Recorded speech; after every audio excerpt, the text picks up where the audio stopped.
Shalom kakak, om, tante, opa, oma. Dalam program live ini kita akan belajar Alkitab lebih dalam lagi dengan menggunakan bahasa yang lebih santai. Semua bisa bertanya lewat kolom komentar. Dan jika ada yang ingin butuh bantuan doanya juga bisa dituliskan di kolom komentar yang ada di bawah ini, mau yang ada di YouTube maupun yang ada di Facebook. Juga mohon dukungannya dengan like, subscribe, dan tekan tanda loncengnya. Jika ada yang ingin mendukung lewat dana, bisa diserahkan lewat nomor rekening yang tersedia di kolom deskripsi. Dan lebih dari segalanya, dukungan doanya ya, agar program ini bisa menjadi berkat bagi banyak orang dan akhirnya menyenangkan hati Tuhan. Oh iya, acara ini akan menemani kita semua di setiap malamnya ya. Selamat mengikuti, Tuhan Yesus memberkati. Mari kita ambil waktu sejenak untuk memuji Tuhan ya. Malam, doain bersama di topik kasih.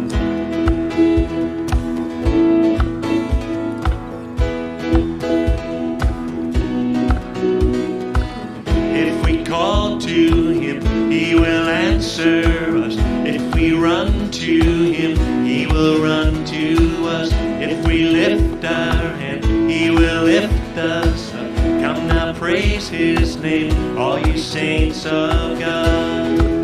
Sing for joy, oh sing for joy to God our strength. Oh sing for joy to God our strength, our strength. Draw near to Him, He is here with us. Give Him your love, He's in love with us. He will heal our heart, He will cleanse our hands. If we rend our hearts, He will heal our land. Yes, He will. Oh, sing for joy to God our strength. Oh, sing for joy to God our strength, our strength. If we call to Him, He will answer us. If we run to Him, He will run to us. If we lift our hand, He will lift us up. Come now, praise His name, all ye saints of God. Draw near to him, he is here with us. Give him your love, he's in love with us. He will heal our hearts, he will cleanse our hands. If we rend our hearts, he will heal our hands. Yes, he will. Oh, sing for joy to God our strength. Oh, sing for joy to God our strength. Oh, sing for joy to God our strength. Oh, sing for joy to God our strength. Oh, sing for joy to God our strength. Oh, sing for joy to God our strength, our strength. Yes.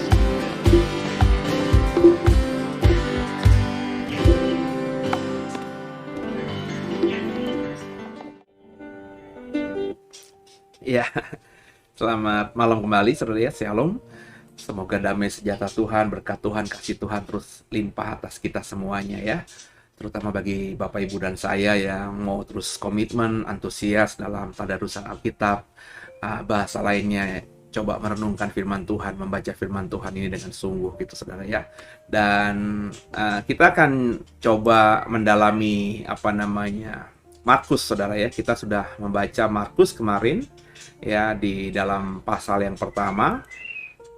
Dan kita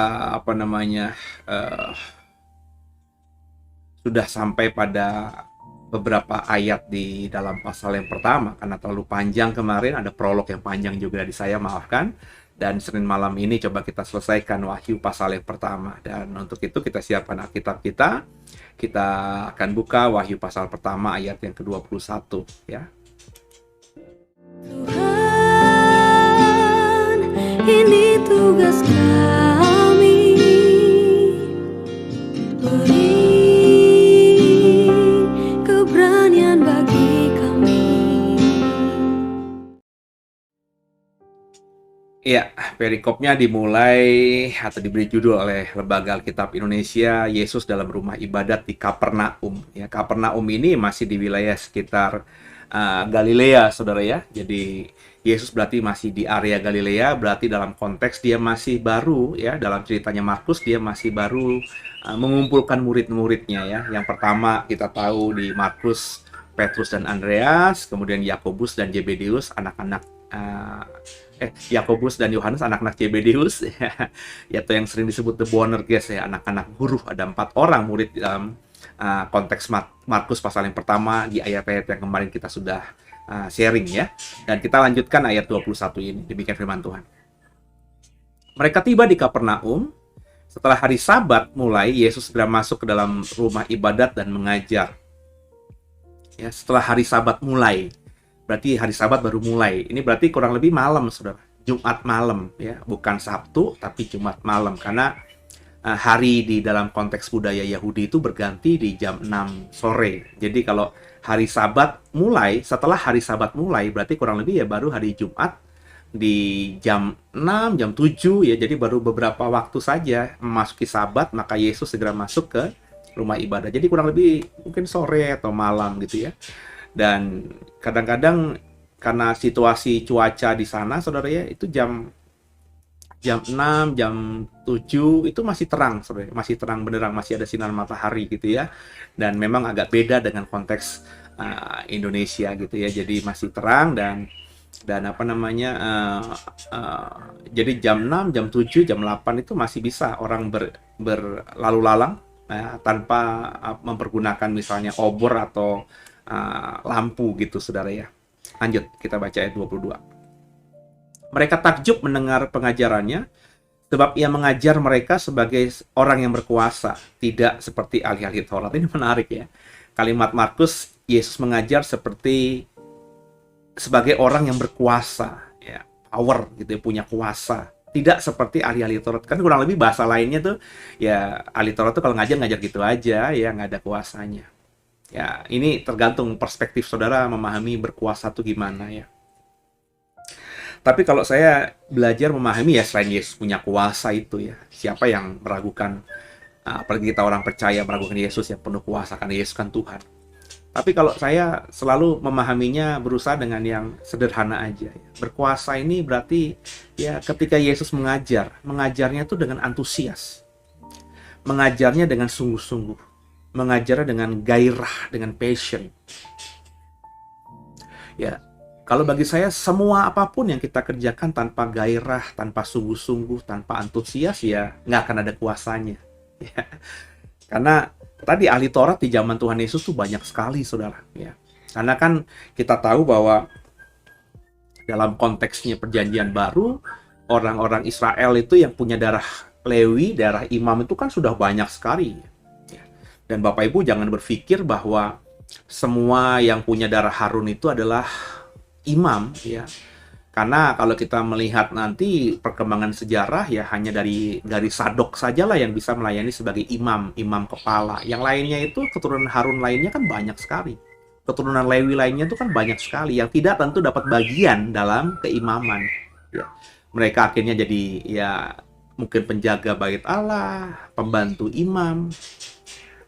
Tapi lebih banyak mereka ya tadi karena mereka memang orang Lewi ya, nenek moyang mereka mengajarkan mereka mendapatkan informasi dari nenek moyang mereka bahwa mereka itu yang memang tugasnya melayani Tuhan, mereka terpanggil gitu ya untuk menjadi ahli-ahli Taurat ya. Nah, kebanyakan orang-orang yang disebut ahli Taurat ini ya adalah orang-orang yang punya darah imam itu, ya entah orang Saduki kah, ya keturunan Sadok kah, atau orang-orang Farisi, atau juga mungkin orang-orang yang karena punya hati calling, panggilan ya di zaman saat dibuang di Babel sekitar 60-70 tahun itu, mereka di sana mendalami atau belajar dari imam-imam yang dibuang juga di Babel, sehingga mereka punya pengetahuan Alkitab dengan luar biasa, Perjanjian Lama dengan luar biasa, Taurat dengan luar biasa, sehingga mereka boleh menjadi guru. Dan ketika akhirnya mereka ikut kembali ke Yerusalem, ya pasca kembali dari Babel itu, ya mereka akhirnya berprofesi sebagai ahli-ahli Taurat. Ya mana yang disebut ahli Taurat yang benar ya kurang lebih tadi yang seperti saya sampaikan, saudara. Ya, tapi mereka mengajar Tauratnya benar gitu ya. Tapi ya rutinitas aja gitu ya, tanggung jawab aja ya, tapi tidak dari hati. Beda loh, saudara. Ya. Nggak tahu ya saudara bisa membedakan apa tidak orang yang berkhotbah atau orang yang mengajar dengan hati atau dengan ya sebagai wujud tanggung jawabnya dia. Ya saya sudah digaji, saya sudah dapat uang, saya sudah dapat persembahan kasih, saya sudah ditugaskan, saya adalah hamba Tuhan, ya sudah saya tugasnya kalau dijadwalkan saya khotbah. Tapi ada orang yang kita tahu bahwa ya semua itu mungkin dia dapatkan, tapi dia memang dengan gairah gitu, dengan hati, dengan sungguh-sungguh gitu mengajarnya. Nah, orang yang dengan sungguh-sungguh itu kan kelihatan punya kuasa di situ. Ya. Bahasa sederhananya itu kelihatan benar-benar cakap lah ya dalam memahami itu. Jadi bukannya sekedar pinter, saudara. Kalau orang pinter tuh banyak sekali ya. Pinter itu bisa didapat dengan banyak baca, pinter bisa didapatkan dengan banyak sekolah, banyak belajar, saudara ya. Tapi belum tentu ketika orang-orang yang punya gelar-gelar tinggi-tinggi itu mengerjakan kerjaan yang dia memang kuasai, mereka mengerjakannya dengan passion, dengan gairah. Sehingga tampilannya ya biasa aja di mata orang ya dia jago, tapi gitu aja gitu ya. Tapi ketika ada orang yang memang benar-benar mungkin biasa saja ilmunya, tapi dia benar-benar sungguh-sungguh ya, dari hati sungguh, kalau kerja jangan ganggu, gue lagi mau kerja nih ya, kelihatan banget gitu loh dia antusias, fokus sama hal ini, maka ekspresinya orang-orang yang melihat dia akan tentu wah orang ini memang beda gitu ya, dia mengerjakannya dengan hatinya dia gitu. Nah, saya berharap semua kita seperti itu ya, dalam pelayanan, dalam segala hal ya. Bukan cuma sambil lalu aja, tapi benar-benar serius gitu. Ya, lanjut ya. Ayat 3. Pada waktu itu dalam rumah ibadat itu ada seorang yang kerasukan roh jahat. Orang itu berteriak, "Apa urusanmu dengan kami, hai Yesus orang Nazaret? Engkau datang hendak membinasakan kami? Aku tahu siapa engkau, yang kudus dari Allah. Nah, perhatikan baik-baik. Itu yang berkali-kali saya bilang, saudara, bahwa Satan pun itu sebenarnya secara nggak langsung dengan kalimat, kan kita selalu mengimani gini, bahwa kita sungguh-sungguh gitu ya, bahwa yang bisa mengucapkan Yesus adalah Tuhan itu adalah hanya orang yang punya Roh Kudus gitu. Ya, satu sisi benar memang ya, Alkitab mengatakan hal itu, cuman dilihatnya dengan kerangka Alkitab dong, ya. Karena pada konteks saat itu kan jarang sekali orang yang mempercayai Yesus adalah Tuhan. Kekristenan belum seperti sekarang ini, ya. Kekristenan itu masih dianggap sebagai sekte sesat. Jadi kalau ada orang berkata Yesus adalah Tuhan, ya maka dia pasti ada Roh Kudusnya. Karena ya extraordinary, nggak semua orang bisa begitu. Tapi hari-hari gini apa susahnya? Saya pernah loh sudah ketemu sama orang yang beragama lain dan berkata, saya percaya kok Yesus itu bukan cuma manusia, Yesus Tuhan. Gitu. Dia ngomong begitu loh, saudara. Ya, tapi dia punya agama lain. Ya, jadi ya kamu mungkin Tuhannya Yesus ya. Kalau saya ya punya Tuhan sendiri, tapi saya menghormati Yesus sebagai Tuhan gitu. Jadi mungkin dalam konsepnya dia apakah ada banyak Tuhan ataukah ada banyak jalan, saya nggak tahu sebenarnya. Dan saya saat itu masih sangat muda. Ini cerita masa lalu saya menceritakan hal ini. Ya. Jadi Satan juga percaya Yesus adalah Tuhan. Jadi kalau ada orang Kristen, coba sebut, karena dalam praktek pelayanan pelepasan, saudara ya. Dulu ketika saya terutama masih aktif banget di gereja lama saya itu ya, ada banyak konselor yang kalau mau menutup konseling ketika orang sudah kerasukan setan dan manifestasi dan dilepaskan, dan konselor ini percaya kayaknya setannya udah keluar, maka orang yang kerasukan setan tadinya dia disuruh, ayo bilang Yesus adalah Tuhan. Maka ketika orang ini Yesus Tuhan, wah tepuk tangan, orang ini sudah diselamatkan. Saya mengamati ini dan karena saya belajar teologi juga, belajar Alkitab juga, saya akhirnya coba kumpulkan mereka semuanya. Coba apa benar gitu ya, bahwa orang kalau kita layani terus dia bisa berkata Yesus adalah Tuhan, itu sudah dilepaskan dari setan. Saya bilang begitu. Ya, karena faktanya di Alkitab banyak sekali, dalam kasus Markus pasal 1 ini juga orang yang kerasukan roh jahat ini berkata, aku tahu siapa engkau, yang kudus dari Allah. Berarti kan dia mempercayai dong, Yesus itu yang kudus dari Allah. Ya. Yesus itu yang spesial dari Allah. Yesus itu adalah utusan Allah, ya. Mesias yang diurapi. Ya. Kristus yang diurapi. Ya kan konteksnya kan itu, yang kudus dari Allah itu pasti dalam terminologi itu, dalam konteks perjanjian baru ini, saudara. Jadi setan pun juga mengaku Yesus adalah Tuhan. Jadi apa susahnya setan yang menguasai kita berkata, karena dia diusir-usir mulu, dia mungkin kecapean juga, terus ya udahlah, Yesus Tuhan. Kita senang-senang orang ini sudah dilepaskan, padahal yang minta dia untuk berkata Yesus adalah Tuhan adalah setan yang masih kuat pada dalam dirinya. Itu makanya ya tadi saya bilang ya, orang yang dilayani pelepasan itu bukan cuma diusir setannya, tapi orangnya harus dikonseling. Karena setannya mungkin bisa terusir, tapi kalau orang ini memang lagi butuh dia gitu ya, butuh setan untuk hidupnya dia ke depan, ya setan yang habis kita usir masuk lagi nanti dalam hidupnya dia, dan merasa karena sudah pernah diusir sama pendeta, dia bawa teman-temannya supaya kalau dia diusir lagi sama pendeta lain gitu atau pendeta yang sama, ya dia punya backingan banyak teman lagi gitu kan. Ya, kan itu kata firman Tuhan. Kalau diusir dia bawa 7 temannya, 7 roh jahat lain yang lebih kuat. Jadi dalam Markus ini kita belajar bahwa Satan pun percaya Yesus adalah yang kudus, Yesus itu Tuhan dan lain sebagainya. Ya. Percobaan Yesus di padang gurun membuktikan iblis juga tahu siapa Yesus. Ya. Jadi jangan naif gitu ya, bahwa setan itu nggak bisa berkata Yesus adalah Tuhan. Ya, setan bisa berkata begitu. Ya, tentu bukan semata-mata keluar dari iman, tapi karena dia punya tujuan. Ya. Kalau dia ingin merebut seseorang dari Tuhan, dengan berkata demikian orang itu bisa terebut oleh dia, orang itu bisa disesatkan, apa susahnya? Makanya Satan saya bilang juga sebenarnya dia pakai banyak utusannya untuk menyaru sebagai hamba Tuhan, pendeta, seperti domba gitu ya. Ya. Apa susahnya setan? Ya nggak apa-apalah ya. Gue suruh anak buah gue ini bilang di awal-awal Yesus adalah Tuhan, ya. Tapi yang penting nanti orang udah terhisap, udah kagum sama dia, nanti baru gue sesatkan.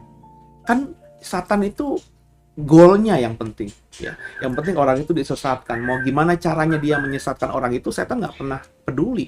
Mau yang kasar kayak, mau yang halus kayak, mau yang vulgar kayak, mau yang tersembunyi, yang penting goalnya itu tercapai. Kalau kita kan enggak. Kita kan orang Kristen itu kan harus lihat by prosesnya, bukan cuma goalnya, bukan cuma akhirnya. Ya. Tapi juga by prosesnya. Ya kalau cuma niat akhirnya doang gitu ya, ya udah kita pokoknya ceritakan, pokoknya nanti kalau kau tahu papa udah detik-detik akhir gitu ya, pokoknya ingetin papa supaya percaya Yesus Tuhan, gitu aja. Sepanjang hidupnya si papa ini akhirnya ya buat maksiat lah dan lain sebagainya, karena goalnya pokoknya yang penting akhir gue percaya sama Yesus gitu ya. Tapi kan Yesus tidak seperti itu, Tuhan tidak seperti itu ya, hakim yang adil ini tidak seperti itu ya. Dia menghargai langkah akhir kita, tapi juga dia melihat apa yang kita lakukan di sepanjang sisa hidup kita. Ketika kita sudah tahu kebenaran dan kita masih berbuat dosa juga, ini ayat yang lain di Alkitab kita ya, maka tidak ada pengampunan lagi untuk orang tersebut. Jadi gitu saudara ya. Jadi makanya saya selalu bilang ayat Alkitab tuh nggak bisa berdiri sendiri-sendiri, dibaca satu ayat ini saja tanpa baca atau tanpa perhatikan ayat-ayat yang lainnya. Ya. Itu makanya nggak sembarang orang bisa membangun atau membuat sebuah doktrin. Kalau dia tidak punya pemahaman Alkitab dengan sempurna, ya doktrinnya dia doktrin asal-asalan. Makanya saya bilang tadi, hati-hati saudara. Hati-hati mengikuti orang, termasuk yang disebut dengan pendeta, termasuk saya saudara. Hati-hati. Ya. Pemahaman orang ini seperti apa? Ya. Angle orang ini seperti apa? Oh, dia bisa ngusir setan. Dia usir setan dalam nama Yesus, setannya lari. Lah apa susahnya setan mengusir anak buahnya dia? Pakai nama Yesus. Yang penting orang terhisap, orang kagum sama dia, orang mengidolakan dia, orang mencari dia. Akhirnya ketika sudah sampai posisi seperti ini, dia ngomong apapun pasti didengar sama orang-orang ini. Karena orang-orang ini secara nggak sadar, nggak langsung, sudah menempatkan dia lebih tinggi daripada Tuhan. Kan begitu, saudara. So, hati-hati. Hati-hati. Terus juga uji terus. Hari ini saya baik. Saya ngomong saya saja. Belum tentu besok saya baik kok, saudara. Di bawah kolong langit ini, kata orang paling berhikmat Salomo, semuanya tidak ada yang pasti. Bahasa lainnya semuanya serba mungkin. Gitu kan? Ya, jadi bijaksana ya, saudara. Saya ngomong ini berkali-kali karena saya mengasihi saudara. Saya benar-benar rindu kita semua bisa sampai dalam kekekalan surga gitu ya, saudara ya. Lanjut. Ya. Ayat berikutnya, ayat yang ke-25. Tapi Yesus menghardiknya, ya, katanya, "Diam, keluarlah daripadanya." Roh jahat itu mengguncang-guncang orang itu dan sambil menjerit dengan suara nyaring, ia keluar daripadanya. Mereka semua takjub sehingga mereka memperbincangkannya, katanya, "Apa ini? Suatu ajaran baru." Ia berkata-kata dengan kuasa. Roh-roh jahat pun diperintahkannya dan mereka taat kepadanya. Nah, ini orang kalau sudah firm dengan imannya, orang menghidupi imannya dengan antusias tadi, dengan sungguh-sungguh tadi, dengan gairah tadi, maka diminta apa tidak diminta, terekspresi apa tidak terekspresi, orang akan tahu bahwa dia punya kuasa. Karena rohnya dia sudah lebih besar daripada roh apapun juga. Sehingga seringkali gini loh, seringkali Bapak Ibu sudah punya roh yang lebih besar itu, tapi ya karena merasa bukan pendeta, merasa bukan hamba Tuhan, ya tidak pernah dipraktekkan gitu. Sehingga nggak tahu dampak kuasa yang kita miliki itu. Makanya saya selalu mengajar Bapak Ibu yang sudah bertumbuh merasa introspeksi diri loh ya. Itu kunci kan, saya bilang berkali-kali di Tadarusan Alkitab, introspeksi diri itu kunci ya. Kalau kita merasa kita sudah hidup baik, hidup benar ya, coba praktekkan itu dalam pelayanan. Ya, jadi jangan nyuruh-nyuruh orang ya. Jangan ngusir-ngusir, jangan kalau ngusir setan nyuruh orang. Coba praktekkan. Kalau kita sudah benar, kita punya kuasa itu kok ya. Itu pasti ada saudara ya. Cuma kita nggak pernah tahu kita punya kuasa itu karena kita tidak pernah mau memakainya. Tidak mau menggunakannya dalam hidup kita sehari-hari.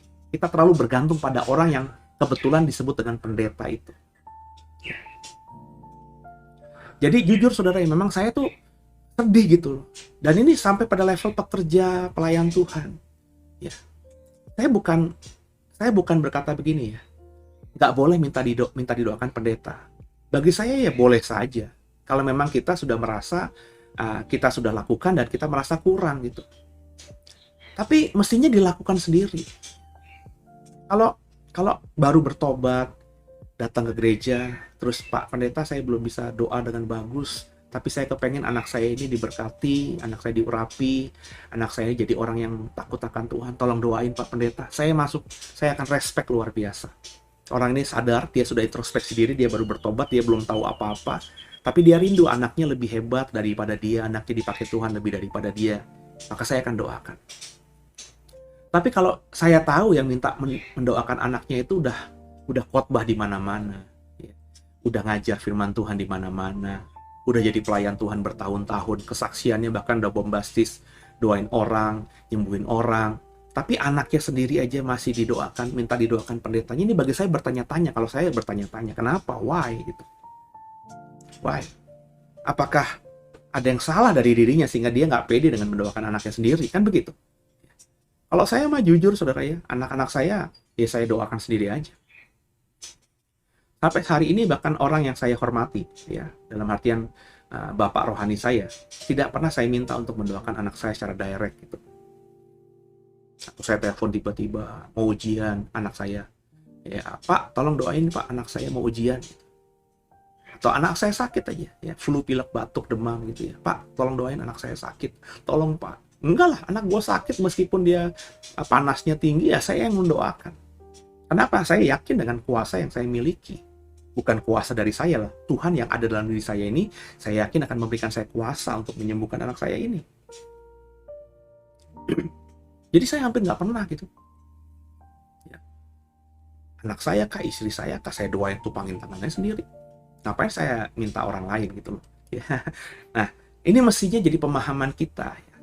Karena saya merasa, kecuali kalau saya merasa saya lagi buat dosa, saya lagi punya salah. Waduh, Anda nggak bener nih. Ya. Anak saya lagi butuh didoakan, maka saya mungkin akan mikir, karena gue belum beres nih. Gue minta didoain orang lain, saya minta didoakan orang lain aja dulu. Tapi kalau saya merasa saya sudah hidup benar, ya ngapain ya? Anak saya misalnya mau pergi mission trip gitu ya, anak saya misalnya mau pergi dengan sekolahnya kemana gitu ya, Pak tolong doain Pak, anak saya mau field trip ya dengan sekolahnya kemana, ke Lembang, berapa hari, 2 malam Pak. Kalau bagi saya field trip ke Lembang 2 malam, anaknya ini dengan sekolahnya Kristen pula gitu ya, ngapain minta didoain ke saya gitu, ya doain aja sendiri. Saya sekali lagi bukan dalam pemahaman saya nggak mau doain. Enggak, bukan begitu. Tapi dalam pemahaman saya, kalau lu udah hidup benar, kamu sudah hidup benar, saudara sudah hidup benar, saudara punya kuasa itu. Jadi apapun yang ada di under otoritasmu, doakan. Doakan. Dan yakin kuasa doamu tuh sama dengan kuasa doa pendetamu gitu loh. Sebab selain tadi, orang yang selalu minta didoakan pendetanya itu secara nggak sadar menempatkan pendetanya lebih hebat daripada dirinya dia. Padahal sih saya selalu berkata, saya tuh sama aja kayak saudara. Sama. Orang kita sama-sama hamba Tuhan. Emang saudara bukan hamba Tuhan? Kalau bukan hamba Tuhan berarti hamba setan dong. Kita hamba-hamba Tuhan, saudara. Sama. Cuma saya mungkin punya pemahaman teologi yang lebih dalam daripada saudara. Mungkin saya punya waktu banyak untuk mendalami saudara. Mungkin saya dipanggil Tuhan secara khusus untuk melayani dia. Tapi bukan berarti alasan-alasan tadi membuat posisi saya di hadapan Tuhan atau di mata saudara lebih tinggi daripada saudara sendiri. Enggak. Saya di mata Tuhan sama dengan saudara. Selevel kita hamba-hamba Tuhan. Justru kalau saya blunder, saya salah, saya akan dihukum lebih berat daripada saudara. Karena saya sudah bilang kemana-mana, saya adalah pelayan Tuhan. Jadi sama saja, saudara. Ya. Jadi belajarlah kita tadi ya, mandiri. Mandiri dan sekaligus saling mendoakan tadi. Jadi saling mendoakan itu bukan berarti kita bergantung sama orang. Ya, mendoakan juga bukan berarti kita harus ada problem apapun minta didoakan orang. Bukan itu maksud saya. Bahkan kalau kau sudah sampai ke level, ya level ini bukan berarti saya sombong ya, bukan seperti kalau sudah seperti saya, imannya sama kayak model saya begini. Nah, untuk hal-hal yang untuk saya, untuk keluarga, saya bahkan nggak pernah doain lagi. Saya mendoakan orang lain, karena saya percaya sampai detik ini saya dan keluarga terpelihara karena Tuhan. Dan Tuhan yang pelihara saya, kalau dia lihat saya terus hidup benar, masa akan pemeliharaan dia berubah kepada saya? Bahkan Ayub pun meskipun Tuhan izinkan sepertinya berubah, orang-orang bilang, sahabatnya bilang, kamu punya salah kali. Tapi kan endingnya, Tuhan pulihkan luar biasa. Jadi saya percaya itu aja ya. Pencobaan dari Tuhan itu bukan pencobaan yang mematikan saya, tapi pencobaan yang membuat saya naik kelas. Dan kalau saya naik kelas, rewardnya dari Tuhan luar biasa. Jadi saya percaya saya, istri, anak-anak, Dewi, itu dalam pemeliharaan tangan Tuhan luar biasa. Dan bagian saya mendoakan orang lain, komunitas lain. Bagian saudara mungkin mendoakan saya dan komunitas The Way. Supaya kita saling mendoakan. Supaya apa yang kau doakan ke The Way jadi atasmu. Supaya apa yang saya doakan untukmu jadi atas saya juga. Itu kata Yakobus yang baru beberapa hari lalu kita selesaikan tadarusan Alkitab. Kan begitu saudara. Lanjut. Kita baca ayat 28. Lalu tersebarlah dengan cepat kabar tentang dia ke segala penjuru seluruh Galilea. Itu sampai sekarang masih terjadi. Ya. Ada fenomena sesuatu langsung booming, langsung viral. Ya. Di sosial media, dunia digital sekarang ini lebih cepat lagi perkembangannya. Kalau Yesus lakukan di Kapernaum mengusir setan, itu langsung tersebar ke seluruh Galilea. Padahal Kapernaum itu hanya kota kecil dari banyak kota, dari banyak desa di Galilea. Langsung tersebar di Galilea. Apalagi kalau itu terjadi di konteks sekarang ini. Ya, makanya setan tahu memahami ini. Sehingga setan menggunakan mujizat, jujur aja saudara, di akhir zaman untuk menyesatkan orang Kristen. Jadi semua mujizat yang kau lihat itu, yang bisa kau perhatikan, kau dapatkan informasinya, kau lihat dengan mata telanjang, sekali lagi harus diuji. Tapi Pak Seno, orang yang ngelakuin mujizat itu berkata dalam nama Yesus loh. Saya berkata malaikat aja bisa, setan aja bisa menyaru malaikat terang loh. Saudara. Yang penting goalnya tercapai. Udah banyak kesaksian dalam sejarah gereja, saudara. Orang yang sepertinya dipercaya melayani Tuhan, punya kuasa dari Tuhan, ngusir setan pakai dalam nama Yesus. Ternyata akhir hidupnya, dia ketahuan ya, belangnya itu ya. Ada niat tersembunyi lah ya, punya apa namanya perempuan-perempuan banyak, hidup dalam free sex, memanfaatkan persembahan yang didapatkan dari jemaat yang diberikan kepada Tuhan lewat dia dengan hidup kedagingan foya-foya. Loh ini kan dalam sejarah gereja, beli aja buku sejarah gereja saudara, dari gereja abad pertama sampai 2021 ini, kalau bukunya ada yang nulis, pasti banyak sekali orang-orang seperti itu, saudara. Apakah ini pelayan Tuhan? Ya enggak lah, saudara. Siapa pelayan setan yang memakai wujud pelayan Tuhan untuk menyesatkan manusia itu? Sehingga manusia akhirnya mengidolakan dia, mengagumi dia secara berlebih. Sehingga akhirnya kalau udah sampai seperti ini, orang ini membelokkan sedikit saja dari kebenaran. Ingat tuh, saudara ya, yang namanya hamartia atau dosa itu ya, itu bukannya misalnya ini contohnya ya, tidak dosa adalah setia sama pasangan ya. Berarti kalau dosa tidak setia dengan pasangan, berarti punya perempuan lain atau laki-laki lain ya. Tapi bukan semata-mata itu hamartia. Esensi atau pemahaman hamartia, kata Yunani dari kata dosa yang kita pahami itu adalah tidak tepat sasaran.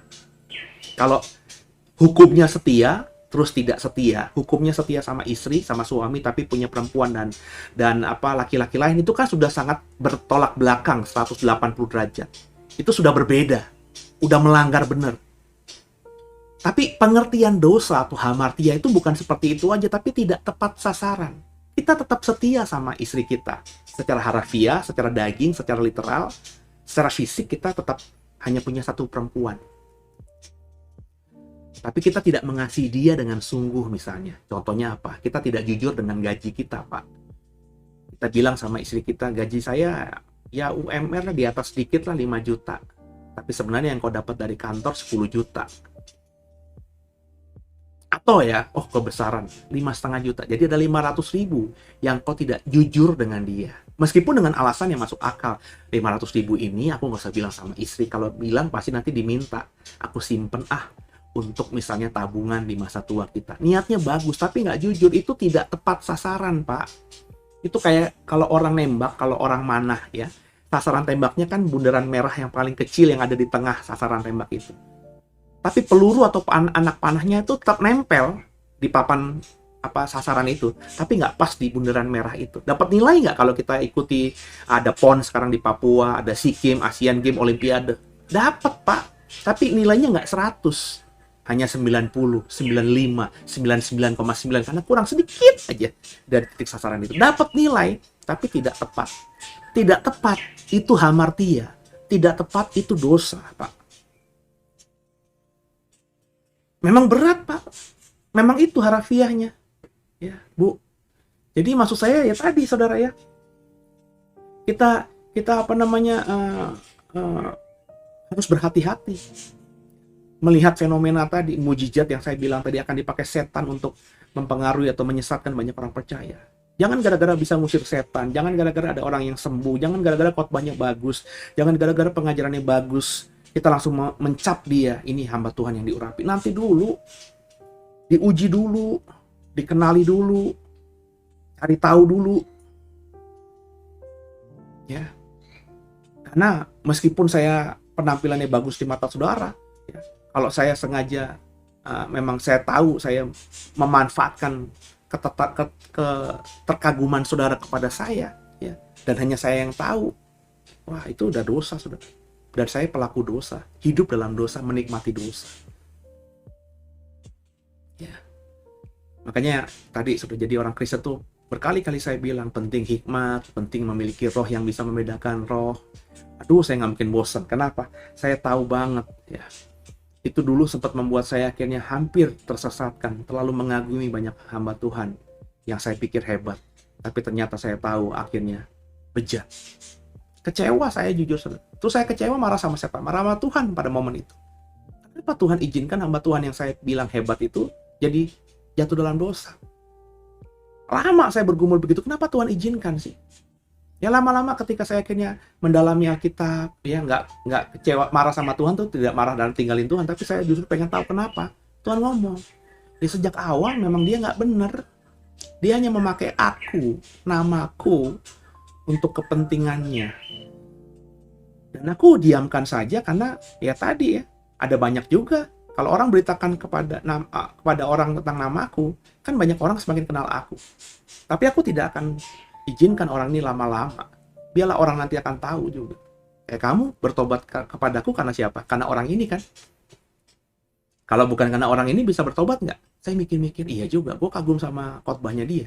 Karena kagum sama khotbahnya dia, gue jatuh cinta sama Tuhan. Tapi ketika gue tahu dia berdosa, gue marah sama Tuhan. Enggak. Justru gue harus bersyukur. Ya. Tuhan izinkan aku kenal orang ini.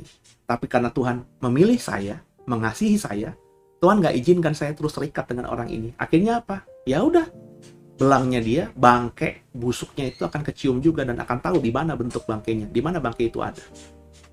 Benar nggak saudara? Ya. Dan sekarang ini saya lepas. Dan ketika saya lepas, tidak lagi memahami bahwa tidak boleh bergantung, mengagumi orang terlalu berlebih. Ya saya ini mengajarkan kepada saudara begitu. Dalam konteksnya saya loh ya. Ya, saya nggak ngomongin pendeta lain loh ya. Jadi jangan mengagumi orang, dalam hal ini saya, pendeta dalam hal ini saya, pengkhotbah dalam hal ini saya, guru dalam hal ini saya. Sebab kalau kau terlalu begitu, ya, kau secara nggak sadar menempatkan saya lebih tinggi daripada Tuhan. Dan kalau saya itu benar hamba Tuhan, akhirnya bijaksana. Saya nggak suka terima penghormatan berlebih dari saudara. Saya nggak suka saudara memuji saya secara berlebih.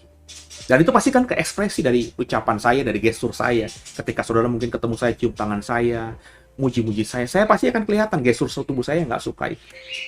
Saudara pasti bisa ngelihat deh, ya. Dan saya akan ekspresikan dengan kata-kata, dan itu bukan sekali dua kali, berkali-kali terhadap orang-orang yang seperti ini. Jangan begitu. Saya ini manusia biasa. Tuhan yang harus dipuji. Saya selalu begitu. Saya paling nggak suka dipuji-puji karena saya tahu kelemahan manusia itu pujian. Saya nggak mau jatuhkan pujian. Kita kembalikan buat Tuhan. Khotbahnya pendeta, tapi iya loh, bagus loh. Iya, bagus. Karena saya persiapan. Dan karena Tuhan juga yang membuat itu akhirnya menjadi bagus. Saya bilang begitu. Kalau saya persiapan bagus, punya ilmu bagus, kalau Tuhan nggak izinkan juga nggak akan ada powernya, saya bilang. Jadi sama-sama kita belajar dengan benar, saudara ya. Maafkan saya ya.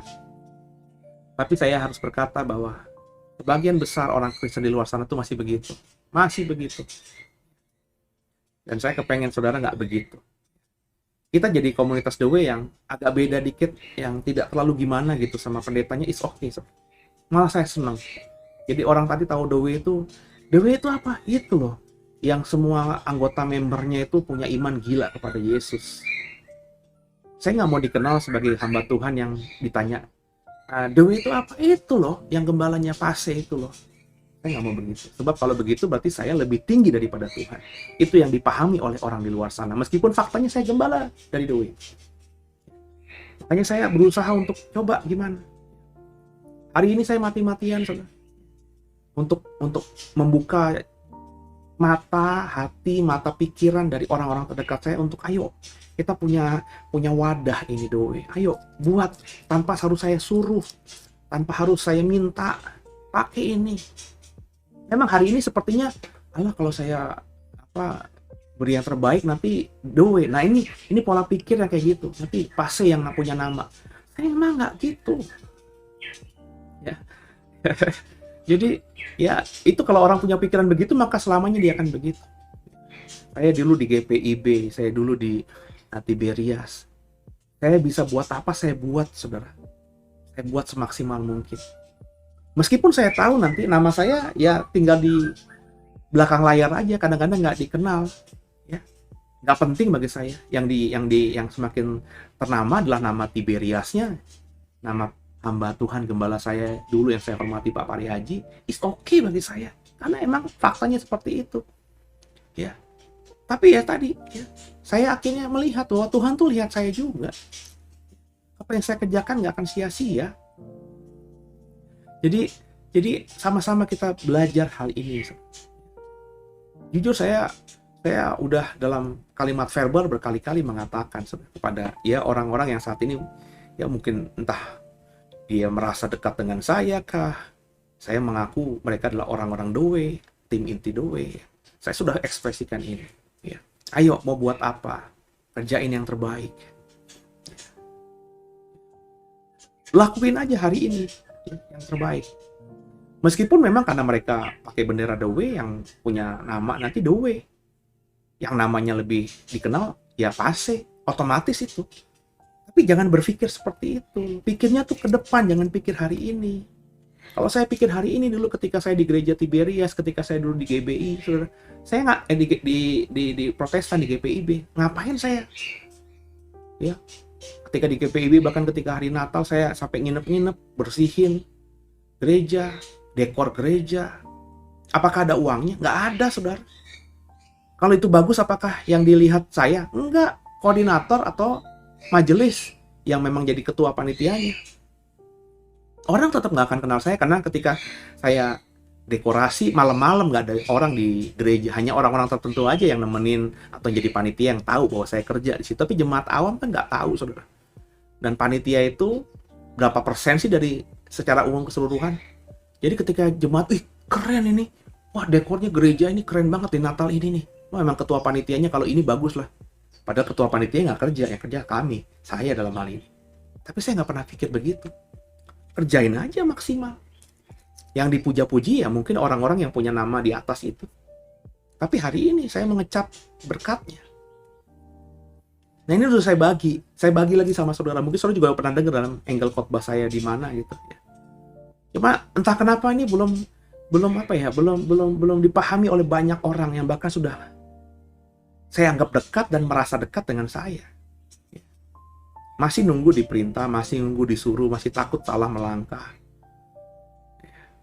Ya saya ngomong begini ya karena ini fakta. Sebab kalau nggak seperti ini maka The Way udah autopilot sih. Sudah jalan semuanya. Ya. Saya udah nggak mikirin aja apa-apa lagi gitu ya. Udah running well. Dan saya ini bukan menggerutu atau bukan bersungut-sungut. Saya ini dalam konteks ingin mengajar saudara. Bahwa kita harus benar-benar sungguh-sungguh ya. Kerjakan bagian kita, miliki roh yang bisa membedakan roh. Kita bertanggung jawab atas diri kita sendiri. Itu khotbah saya beberapa waktu yang lalu di hari Minggu. Sehingga ketika kita kerjakan bagian kita, Tuhan akan bukakan jalan dengan cara yang ajaib buat berkat sampai kepada kita. Lanjut ya. Yesus menyembuhkan ibu mertua Petrus dan orang-orang lain. Sekeluarnya dari rumah ibadat itu, ya, habis dikagumi khotbahnya penuh kuasa tadi, dengan Yakobus dan Yohanes pergi ke rumah Simon dan Andreas. Ya. Ibu mertua Simon terbaring karena sakit demam. Mereka segera memberitahukan keadaannya kepada Yesus. Ia pergi ke tempat perempuan itu sambil memegang tangannya. Ia membangunkan dia, lalu lenyaplah demamnya. Kemudian perempuan itu melayani mereka. Menjelang malam sesudah matahari terbenam, dibawalah kepada Yesus semua orang yang menderita sakit dan kerasukan setan. Maka berkerumunlah seluruh penduduk kota itu di depan pintu rumah Simon tentunya. Ia menyembuhkan banyak orang yang menderita bermacam-macam penyakit dan mengusir banyak setan. Ia tidak memperbolehkan setan-setan itu berbicara, sebab mereka mengenal dia. Jadi dikunci. Jangan ngomong ke semua orang bahwa aku Mesias, aku Tuhan, aku Juru Selamat, dan lain sebagainya. Kenapa? Belum waktunya. Ya, ini dari awal, ini konteksnya awal pelayanan. Ya, belum ending. Ya, prosesnya masih panjang. Kalau waktu paling nggak masih 3 tahunan lebih, Yesus harus memberikan dasar-dasar pemahaman iman. Maka setan itu dilarang. Makanya ada berkali-kali Yesus melarang orang untuk menceritakan tentang dia ketika orang itu disembuhkan oleh Yesus. Dalam hal ini setan juga dilarang berbicara. Karena kalau udah dibicarakan, akhirnya pondasi belum kuat, orang sudah menyembah Yesus sebagai Tuhan, tapi dasarnya nggak kuat, itu tinggal tunggu waktu. Ketika Yesusnya nggak ada lagi, ditiup, angin lenyap. Makanya Yesus penting memilih 12 rasul, saudara, untuk benar-benar mengikuti dia. Dan memang dalam faktanya, 12 rasul ini beriman Yesus Tuhan Juru Selamat, itu ketika Yesus sudah bangkit. Sebelumnya, nggak ada yang percaya Yesus adalah Tuhan Juru Selamat. Kenapa? Memang itu yang harus dilalui oleh setiap kita. Dalam hal ini, rasul-rasul juga demikian. Supaya kuat pondasinya. Makanya saya mau berkata kepada saudara, ikut tadarusan ini bagi saudara yang belum pernah membaca Alkitab dengan sistematis, dengan runtut, ya, semua kitab dibaca. Ini penting. Bagi saudara yang ingin pelayanan, ingin dipakai Tuhan, punya pelayanan yang hebat. Kalau kau belum baca Alkitab, dasarnya itu apa? Orang kalau bangun rumah, itu harus punya dasar yang kuat, pondasi yang kuat kan saudara. Dan pondasi itu ya paling lama harus digali dulu tanahnya. Bener nggak? Pakai batu kali yang bagus, semen yang kuat. Sehingga ketika dibangun tembok-tembok di atasnya itu bisa kuat kokoh. Bukan cuma setahun 2 tahun, tapi puluhan tahun, bahkan mungkin ratusan tahun kalau tidak ada bencana alam, gempa bumi yang dahsyat dan lain sebagainya. Pasti kuat itu. Rumah ibu saya, bapak saya itu dibangun tahun sekitar 73. Rumah aslinya ya, meskipun sudah ada pengembangan, ada tambahan kamar, tambahan keluar ya, tambahan tinggi dan lain sebagainya. Tapi itu dibuat ketika komplek Kodam Kebun Jeruk itu dibangun sekitar tahun 73 atau 72, saya lupa saudara ya. Ada tuh di depan kalau masuk ke komplek Kodam Kebun Jeruk itu ada prasastinya dibuat tahun berapa? Tahun 72 kalau tidak salah. Saya belum lahir saat itu. Ya. Dan Bapak Ibu tahu nggak? Itu temboknya tuh bukan batu bata, tapi batako putih, Bapak Ibu yang zaman dulu, kapur, saudara. Jadi kalau kita maku rumah itu ya, kalau kena itunya langsung ambiur gitu. Nah, kebetulan sudah disemen, udah dilapisi beberapa kali semen, jadi cukup kuat gitu, saudara. Tapi rumah itu masih berdiri sampai hari ini. Berarti udah 50 tahun nyaris, saudara. Rumah itu berdiri. Rumah mbah saya, nenek saya di kampung, itu sama, saudara, bukan dari batu bata. Karena di sana nggak ada tanah liat, adanya tanah pasir. Batako, saudara. Dan rumah itu ya berarti rumah aslinya ya, meskipun sekali lagi ada pengembangan, tambah kamar, tambah bentuk ya, tapi rumah bentuk aslinya itu masih ada. Kamar-kamar aslinya saya masih tahu, kamar asli mana, kamar yang baru mana, saya tahu banget, saudara. Ya. Dan itu masih kokoh. Umurnya, kalau ngomongin umur ibu saya aja, ibu saya udah 72 tahun. Padahal tuh rumah dibangun jauh sebelum ibu saya lahir. Ya. Ibu saya dengan kakak yang pertamanya itu bedanya ada sekitar 2-3 tahun kalau tidak salah. Dan rumah itu dibangun sebelum Pak di saya lahir. Berarti 5 tahun mungkin sebelum 7 tahun sebelum nenek saya punya anak ya. Ya mungkin taruhlah 3-4 tahun lah ya. Sebelum ibu saya lahir. Berarti rumah itu sudah berusia 75 tahun paling tidak 75 tahun dan masih kokoh berdiri. Semua karena pondasi, padahal itu tanah berpasir, saudara. Jadi tanah berpasir tahu dong saudara ya, itu kelihatannya padat tapi kalau dicangkul gampang banget, biur gitu langsung. Karena itu kan di bawah kaki Gunung Kelut. Ya. Jadi tanahnya semua tanah pasir. Ya. Bukan tanah liat, bukan tanah kayak di rumah-rumah kita yang kalau dipacul, kalau tanah itu kena air kan lama-lama mengikat, keras gitu saudara. Kalau tanah liat kan juga begitu kan. Tanah liat kan makanya bisa dibuat kendi karena tanah liat itu kalau diproses demikian rupa ya pakai air ya, nanti apalagi mengalami dipanaskan ya, kalau matahari berpuluh-puluh tahun nyinarin tanah itu, lama-lama tanah itu mengeras. Tapi kalau pasir kan tidak. Pasir di tepi pantai coba saudara perhatikan. Ada yang mengeras? Enggak. Saudara gali, saudara pacul itu gampang banget. Ya. Meskipun itu dipanasin matahari ya, kena air berkali-kali. Sepertinya kita injek padat, tapi kalau kita cangkul itu gembyur. Gembyur itu apa ya? biur gitu loh, apa kayak kalau kita makan es krim kita emut langsung cair gitu saudara. Nah itu pasir begitu ya, tapi kuat itu. Makanya saudara harus baca Alkitab ini ya. Tapi ada loh Pak, ada orang yang baru bertobat terus dipakai Tuhan luar biasa, dia bisa mujizat, bisa bernubuat. Oh iya, kenapa enggak? Tuhan bisa saja. Tapi kan Tuhan apakah melakukan hal itu kepada semua orang? Kan tidak. Mungkin karena tujuannya tertentu, karena kasus tertentu dia pakai orang ini untuk hal yang spesial. Bisa jadi saudara. Tapi itu bukan generalisasi untuk umum. Sebab kalau itu untuk umum, maka tentu hamba Tuhan yang punya mujizat luar biasa itu banyak sekali, bukan 1-2 doang, tapi hampir seluruh orang Kristen mestinya begitu. Ya kan saudara ya? Tapi kita bisa sampai ke sana kalau roh kita lebih kuat daripada roh dunia. Caranya gimana? Ya tadi, fondasi, baca Alkitab. Jangan mau jadi instan. Yang instan itu enak memang saudara, tapi ya tadi berdampak negatif atas banyak hal. Orang yang jadi kaya raya karena perjuangan dengan orang yang kaya raya karena warisan orang tua itu beda. Skillnya beda, cara pandangnya beda, pemikirannya beda, wisdomnya beda. Pasti saudara, pasti beda. Apalagi sekarang ini zaman podcast, zaman YouTube. Bapak Ibu lihat aja, coba Bapak Ibu cek podcast-podcast yang ada orang yang kaya ya dari perjuangan dari nol, sama orang-orang yang kaya karena memang orang tuanya sudah kaya gitu, hanya mewarisi. Dia lebih kaya dari orang tuanya, iya, karena dia sekolah lebih bagus gitu ya. Tapi dia sudah kaya raya sejak awal lahirnya. Coba perhatikan deh, ya. Meskipun yang kaya raya karena warisan orang tua ini sekolah di luar negeri, wawasannya luas, tapi wisdomnya, ya, kebijaksanaannya itu akan beda dengan orang yang kaya yang bahkan nggak sekolah, yang dia kaya karena dia perjuangan, mati-matian, ya, dari nol dia merintis, jatuh bangun. Meskipun dia tidak punya pendidikan tinggi, tapi wisdomnya, kebijaksanaan, hikmatnya itu dalam. Coba saudara perhatikan. Jadi maksud saya ya kita harus seperti itu. Kita harus belajar menjadi orang yang memperlengkapi diri dengan sebanyak-banyaknya pemahaman kebenaran yang tentu paling utama kita dapatkan dari Alkitab. Maka bacalah Alkitab itu dengan benar. Ya. Lanjut. Yesus mengajar di kota-kota lain ya, ayat 35. Bersama saya. Pagi-pagi benar waktu hari masih gelap, ia bangun dan pergi keluar, ia pergi ke tempat yang sunyi dan berdoa di sana. Pagi-pagi benar. Ya. Karena apa ya? Karena kalau udah siang, ini Yesus loh ya, saudara ya, itu dicari-cari banyak orang, ya. Maka dia nggak punya waktu untuk berdoa. Itu konteksnya, saudara. Ya. Ya.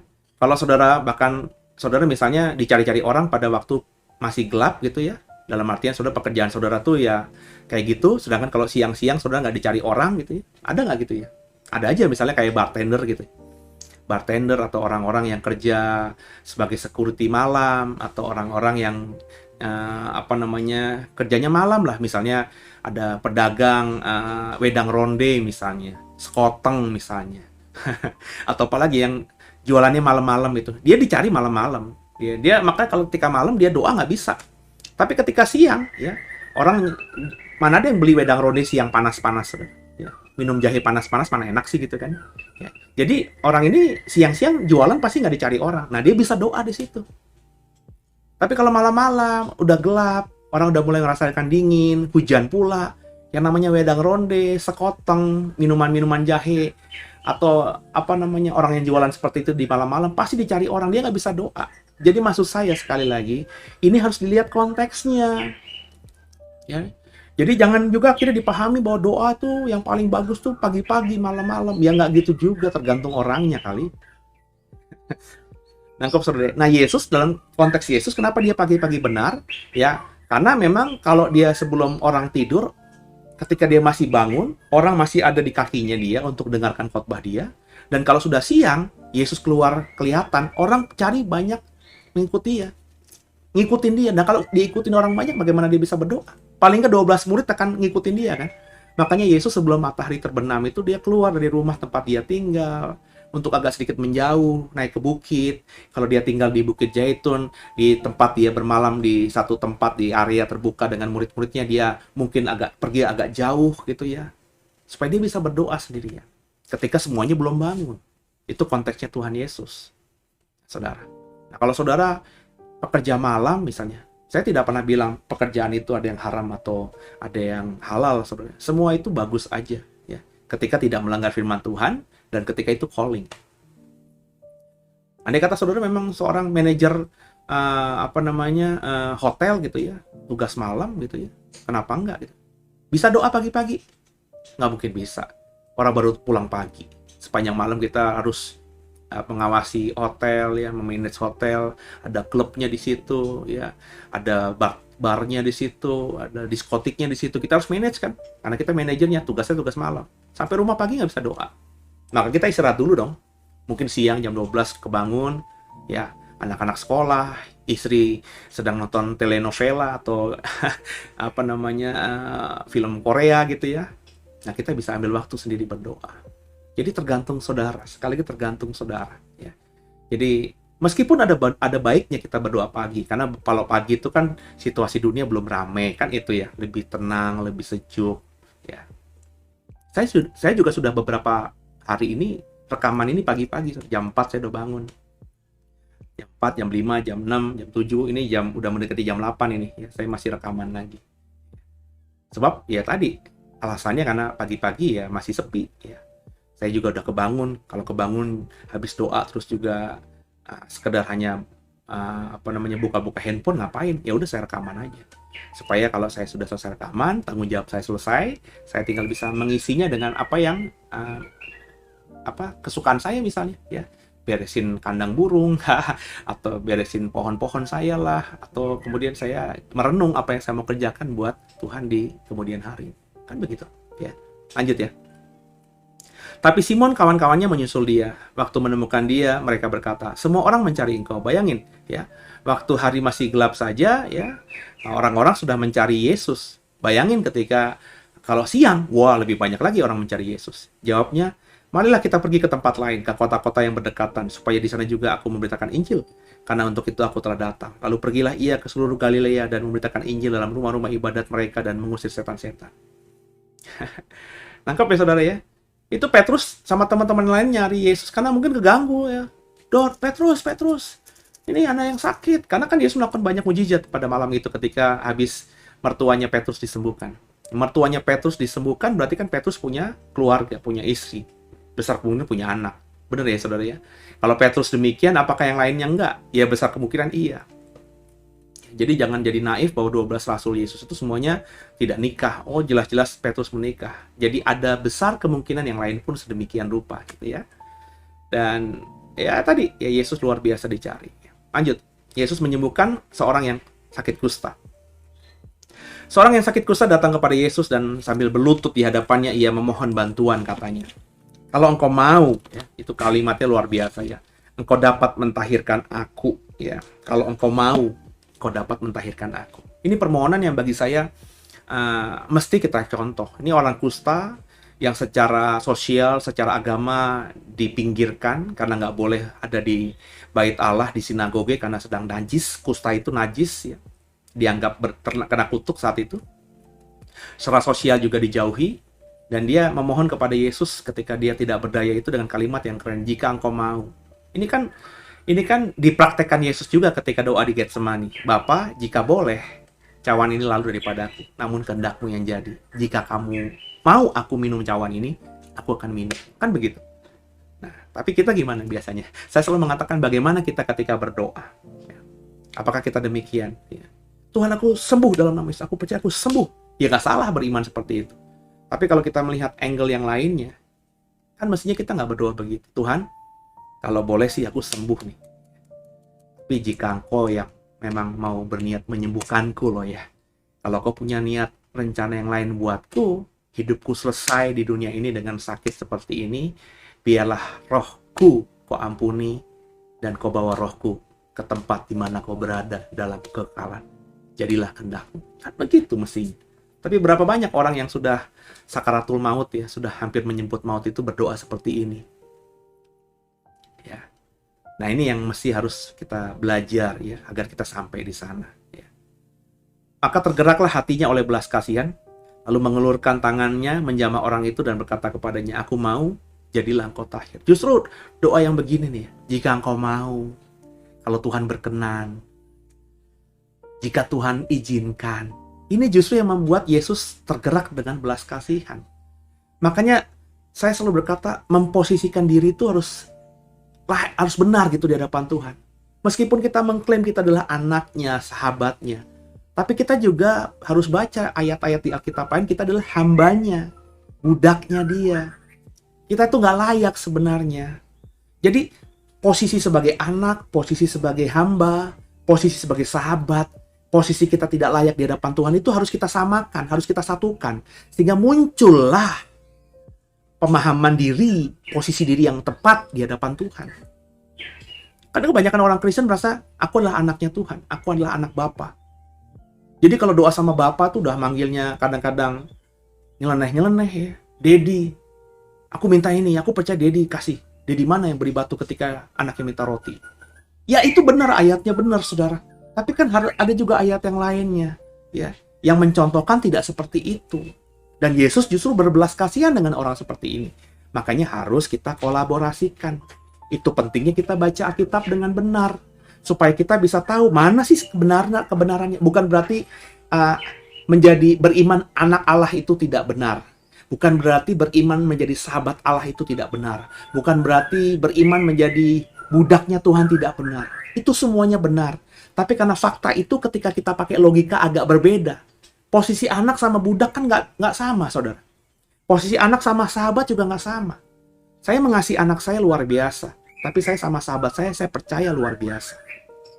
Belum tentu kepercayaan saya kepada sahabat itu saya bisa berikan kepada anak saya. Sama kepada budak juga gini. Budak saya ini saya kasih kerjaan apa aja pasti dia lakukan. Tapi belum tentu saya mempercayakan semuanya kepada budak saya ini. Kenapa? Dia bukan anak saya. Dia bukan sahabat saya. Nah inilah yang harus dikolaborasikan. Itu pentingnya membaca Alkitab dari Kejadian sampai Maleakhi, dari Matius sampai Wahyu secara utuh. Ya. Ini bukan kesombongan ya. Banyak orang berkata, iya Pak Seno kalau ngajar pinter, tanda kutip ya. Pak Seno kalau ngajar pakai logika, jelas, sederhana, bisa dimengerti. Kalau bagi saya sederhana, karena saya sudah membaca semuanya. Itu yang membuat akhirnya wawasan tanpa saya minta dari Tuhan ada dalam otak saya ini. Sehingga ketika saya keluarkan dalam kata-kata verba dalam pengajaran saya memperhitungkan dan memperhatikan sungguh ayat-ayat di tempat lainnya. Yang gue ngomong ini benar memang di ayat yang gue baca ini ada, tapi di tempat lain kira-kira bertentangan nggak ya? Kira-kira bisa tepat nggak ya jemaat memahaminya? Nah itu ketika saya tahu ada ayat yang sepertinya bertentangan, saya coba gumuli lagi supaya saya bisa mengajarkan dengan dua ayat yang sepertinya bertentangan, tapi saya ketemu kerikmanya, intinya benang merahnya, sehingga saudara akhirnya, oh iya ternyata begini. Bukan masalah saya pinter apa enggak, bukan masalah saya hamba Tuhan yang diurapi apa tidak, enggak. Karena saya sudah membacanya utuh, saudara. Dan kalau saudara punya roh yang membedakan, saudara bisa tahu kok hamba Tuhan yang sudah baca Kejadian sampai Wahyu benar-benar sama hamba Tuhan yang khotbahnya bagus tapi belum pernah baca semuanya. Kelihatan, telanjang, kebuka gitu. Jadi ayo sama-sama saudara. Sama-sama kita perhatikan dengan sungguh ya, saudara. Dan ini menjadi catatan buat kita supaya kita semakin berubah menyenangkan Tuhan lebih lagi ya. Ayat 43. Segera ia menyuruh orang itu pergi dengan peringatan keras. Ingatlah, janganlah engkau memberitakan apa-apa tentang hal ini kepada siapapun, tapi pergilah, perlihatkan dirimu kepada imam dan persembahkanlah untuk pentahiranmu persembahan yang diperintahkan oleh Musa sebagai bukti bagi mereka. Kenapa Yesus perintahkan nggak boleh kepada orang lain disampaikan, tapi kepada imam? Karena memang itu yang harus dilakukan dalam hukum Taurat. Kalau ada orang yang sudah kusta, najis, kena kutuk, terus sembuh, maka orang ini sebelum melakukan apapun juga, ya, dia harus ke bait Allah, ke kemah suci, menceritakan kepada imam untuk ada upacara pentahiran dirinya. Supaya kemudian setelah itu dilakukan, ya, dia jujur sama imam. Imam adalah pengantara antara umat dengan Tuhan, ya. Dan akhirnya dia sudah ditahirkan, dikuduskan, disucikan, maka dia bisa melakukan apapun juga kepada yang lainnya. Takutnya Yesus kan, jangan beritahukan apa-apa tentang hal ini kepada siapapun. Takutnya Yesus kan karena ini orang kusta, ya. Tidak, sudah lama misalnya tidak ke gereja, ya, ke bait Allah, ke sinagog, udah lama dijauhi dari komunitas agama, ya. Dia pas sembuh, dia langsung cerita ke semua orang gitu kan. Padahal itu nggak boleh dilakukan. Yang pertama harus kepada Tuhan. Ini selaras dengan pemahaman persembahan buah sulung. Ya. Saudara kalau dapat apa-apa itu ya dari hasil pertamamu itu ya jangan kok foya-foya. Wah, gue kalau gaji pertama nih ya, gue mau beli sesuatu yang gue idam-idamkan lah, gue mau beli tas. Nah, kalau ngikutin Alkitab, saudara, ya sebelum kita bisa beli A, B, C, D dengan hasil jerih payah kerjaan kita, berikan itu kepada Tuhan. Lapor itu kepada Tuhan, karena Tuhan yang memberkati kita. Itu terminologi persembahan buah sulung itu begitu. Ya. Jadi kalau ngomongin misalnya panen tahunan, ya hasil panen itu kan bisa dapat misalnya 1 kuintal atau 1 ton gandum misalnya. Nah harus ada sebelum dinikmati, sebelum bisa beli apa-apa, sebelum ngasih ke istri, ngasih ke anak, bayar pegawai, itu orang Israel diminta untuk mempersembahkan dulu persembahan buah sulungnya yang terbaik dari hasil itu kepada Tuhan. Baru itu bukan persepuluhan, persembahan buah sulung. Kalau persepuluhan itu lain lagi. Persepuluhan ya dari 1/10 setiap yang didapatkan oleh orang Israel itu punya Tuhan. Ya. Jadi buah sulung itu seperti itu. Dalam konteks ini juga demikian. Orang ini mendapatkan berkat. Berkatnya bukan uang tapi kesembuhan kan. Ya. Jadi jangan cerita sama orang dulu. Kembalikan kepada Tuhan. Kan Tuhan yang menyembuhkan lewat imam. Ngomong sama dia. Apa yang harus kau lakukan diajarkan oleh imam itu perintahkan. Kerjakan. Kalau disuruh beli persembahkan burung merpati karena kau nggak punya uang, ya beli burung merpati, persembahkan sebagai korban pentahiranmu. Ya, baru kalau kau sudah kerjakan itu, bukti sah bahwa kau sudah dikuduskan Tuhan. Kau ceritalah sama siapapun. Kurang lebih begitu, saudara. Lanjut ayat 45. Tapi orang itu memberitakan peristiwa itu dan menyebarkan kemana-mana, sehingga Yesus tidak dapat lagi terang-terangan masuk ke dalam kota. Ia tinggal di luar, di tempat-tempat yang sepi, namun orang terus juga datang kepadanya dari segala penjuru. Nah, perhatikan, sudah diomongin begitu, akhirnya karena dia tadi ya, mungkin karena exciting sepanjang hidupnya kusta, tidak ada orang mau ngobrol sama dia, nggak ada orang mau bergaul sama dia sembuh, dia ceritakan itu tanpa melakukan apa yang Yesus perintahkan, sehingga akibatnya apa? Akibatnya semakin banyak orang tahu bahwa Yesus bisa melakukan mujizat, semakin Yesus nggak bisa kemana-mana, nggak bisa me time, nggak bisa ngajar murid-muridnya, karena semua orang banyak mengikuti dia, penasaran. Mending kalau mengikutinya mau jadi muridnya, tapi sekedar penasaran. Annoying nggak sih, saudara? Ya. Kalau dalam sisi saya, kadang-kadang saya sedih gitu ya. Ada banyak, ini kalau saya ya, orang banyak gitu ya. Kalau saya khotbah yang agak-agak bombastis gitu kayak Gog dan Magog itu yang nonton bisa puluhan ribu orang gitu. Tapi kalau khotbah-khotbah yang lain gitu ya orang udah nggak peduli lagi. Ini fenomena. Jadi orang tuh cuma pengen penasaran doang. Ya, ketika Gog dan Magog apa tuh?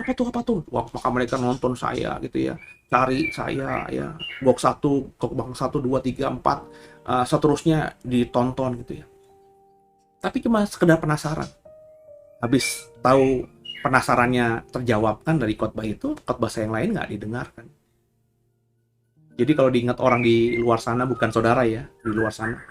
Tahu Paulus Suseno Suarsana nggak? Oh tahu, yang khotbah Gog dan Magog itu kan.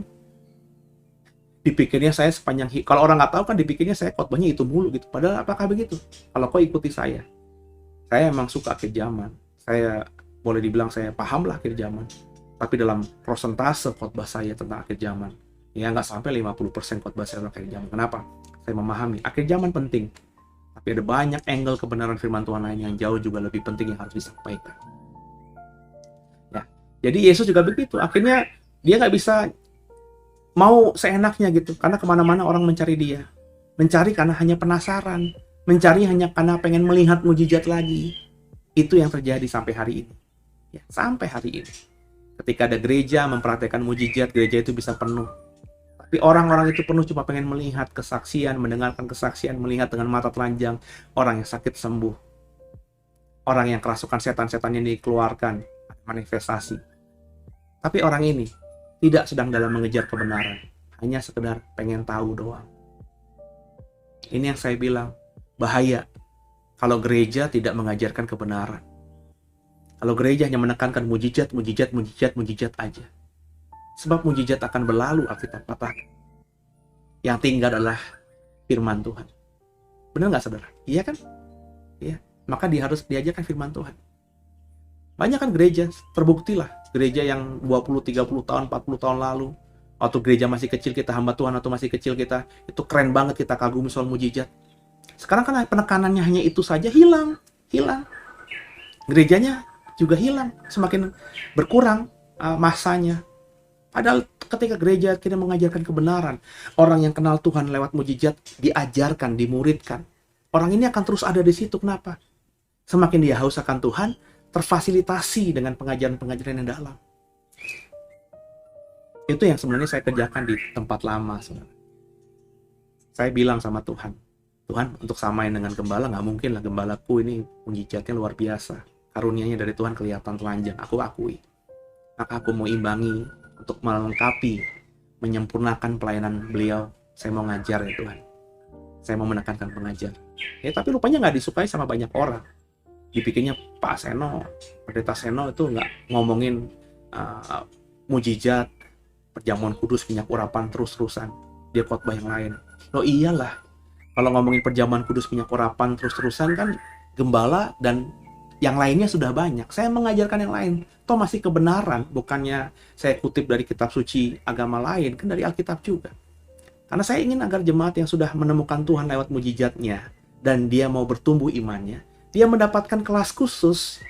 Ya, ada saya nanti. Saya pikir juga ada beberapa teman-teman lain yang punya hati yang sama. Sehingga terus gereja itu akan menuai jiwa-jiwa baru yang memang kalau jiwa baru kan baru bertobat kan senangnya nyari mujizat kan saudara. Ya kan? Kalau kita baru lahir baru kan pertama kali kan kita senang yang enak dilihat mata aja gitu kan. Tapi kan orang-orang seperti ini lama-lama haus dong. Saudara kalau belum ingat gak zaman dulu, ini kalau saya ngambil contoh ya, dulu zaman Jeko, donat Jeko pertama kali muncul. Yang ada sebelum Jeko itu saudara, itu hanya Dunkin Donat ya, dan donat-donat lain yang tidak terlalu terkenal. Tapi ketika fenomena Jeko atau donat Jeko itu muncul dengan rasa yang lebih lembut, lebih ringan, dan rasa yang lebih enak ya. Kalau Dunkin Donat itu donatnya agak keras kan ya. Saya tidak bilang yang mana yang enak, tapi Jeko menawarkan donat yang agak berbeda dengan Dunkin Donat yang dipahami orang sebagai donat nomor 1 di zaman itu. Ya, 10 tahun yang lalu kalau tidak salah lah, kurang lebih lah saudara ya, saya lupa berapa waktunya. Dan Bapak Ibu tahu dong, setiap Jeko buka, tuh udah banyak orang. Saya masih ingat banget hari-hari itu saya sering sebulan sekali ke Manado naik pesawat. Ya, bukan ngomongin naik pesawatnya membanggakan, itu enggak. Orang naik pesawat yang pulang ke Manado, baik itu tamu maupun orang Manado yang dari Jakarta. Bahkan ada orang Manado yang khusus karena punya uang ke Jakarta hanya untuk beli Jeko. Karena Jeko saat itu hanya beberapa titik di Jakarta, nggak ada di Manado. Dan itu tentengan yang dibawa di kabin pesawat yang taruh di atas bagasi itu, ya, itu banyak saya lihat adalah box-box Jeko. Ada yang bawa 2, 3, ada yang bahkan 3 orang bawa 4 box Jeko itu. Mungkin dibagi-bagikan ke saudara-saudara yang lain di sana kali ya. Baik ya. Seperti itulah. Tapi perhatikan baik-baik Bapak Ibu. Bapak Ibu yang dulu juga ngantri bela-belain Jeko itu.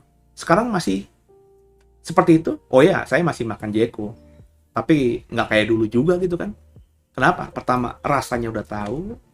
Kalau kepengen aja saya makan. Bahkan kemarin beberapa kali anak saya minta, saya nggak sentuh. Kenapa? Nggak kepengen. Padahal dulu ya penasaran. Nah sama dengan orang Kristen. Awal-awalnya pasti suka mujizat, khotbah yang lucu-lucu, ya nggak sih? Tapi lama-lama kalau orang ini benar-benar ada hati untuk Tuhan, dia lama-lama nggak puas dengan itu semuanya. Dia pengen lebih. Dan itu harus ditawarkan gereja.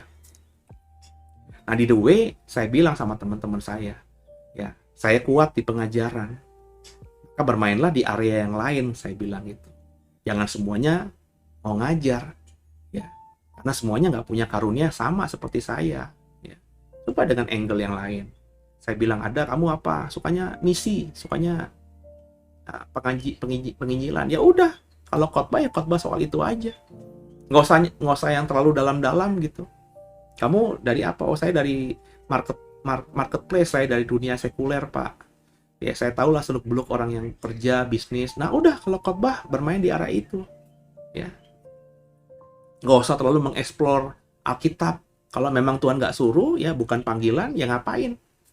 Ya. Ada yang suka pujian penyembahan, ya coba bawa, kalau dikasih jadwal khotbah di gereja, ya coba bawa jemaat semakin memahami dan mengerti pentingnya pujian penyembahan. Itu yang saya mau katakan. Kita harus bekerja sama, berkolaborasi. Nggak harus jadi kepala semuanya kan. Kepala buat apa? Otak hidup, tapi kalau tangan semuanya nggak bisa berfungsi, nggak punya tangan, nggak punya kaki, juga buat apa? Nah, semuanya harus difungsikan. Dan bagi saya, semua pelayan Tuhan itu setara. Ya. Maka kalau ada gereja yang bilang menekankan mujizat, itu gereja yang fail, bagi saya salah. Ya. Bagi saya semua yang harus dicari oleh jemaat harus ada di gereja itu. Jemaat yang suka penyembahan, ya ada di gereja itu. Jemaat yang suka pengajaran, ada pengajaran di gereja itu. Gereja yang rindu untuk melayani penginjilan, ada hamba Tuhan yang mentoring di situ. Gereja yang rindu untuk melakukan pelayanan kuasa mujizat, ada di situ. Gereja yang dibutuhkan jemaat karena banyak jemaat yang kerasukan setan, ada hamba Tuhan yang di situ yang bisa melayani. Nah, kalau gereja full package begini, keren, saudara. Jadi ya tadi ya, saya tidak mengkasta-kastakan ya. Ini posisi hamba Tuhan yang A, B, C, D, nggak semuanya sama, semuanya saling melengkapi. Begitulah juga saudara ya. Jadi kita diberkati lewat Markus pasal yang pertama ini, dan saya berdoa semuanya dapat remanya dan dapat menghidupinya dalam keseharian hidup kita masing-masing. Banggaku punya Bapa sepertimu, yang tak pernah meninggalkanku. Ya, kita sudah selesai di penghujung di Markus pasal pertama. Besok hari Selasa ya, kita akan lanjutkan di Markus pasal yang kedua dan seterusnya. Ya, kita tundukkan kepala, kita doa. Makasih Tuhan buat malam hari ini. Kembali kami mau mengaku dosa kami, ampuni salah dosa kami yang kami perbuat tentunya yang tidak kami sengaja. Dan terus Roh Kudus mampukan kami bisa melakukan hidup yang kudus, yang benar itu. Ampuni salah dosa kami. Yesus Kristus adalah Tuhan Juru Selamat kami, yang hidup dan ke dalam tangan-Mu lah kami serahkan tubuh jiwa roh kami. Haleluya. Amin. Selamat malam semuanya, selamat istirahat. Dan terima kasih buat kebersamaannya. Bagi yang kasih kolom, ngisi salam di kolom chat ya. Tuhan berkati semuanya. Haleluya. Amin.